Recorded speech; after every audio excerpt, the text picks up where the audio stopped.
দেখো একেবারে ওয়াকফ আইনের প্রতিবাদে একেবারে রণক্ষেত্র চেহারা নিয়েছিল এবং সেক্ষেত্রে কিন্তু এই যে বাড়ির সামনে দাঁড়িয়ে রয়েছে এটা হচ্ছে ৭০ বছর বয়সী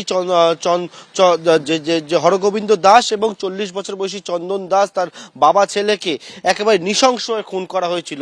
এই বাড়ি থেকে একেবারে বের করে নিয়ে এসে এই যে রাস্তা রয়েছে, যে রাস্তার সামনে যে জায়গা, সেখানে একেবারে থেতলে কুপিয়ে নৃশংসভাবে খুন করা হয়েছিল।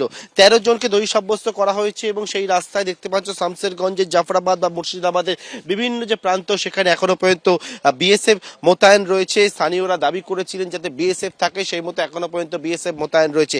এখনো গোটা গ্রামের পরিবেশ, আমরা গ্রাম থেকে আসছিলাম, জানাচ্ছিল তারা থমথমে পরিবেশ, সেই দিনের কথা তারা কেউ ভুলতে পারছেন না।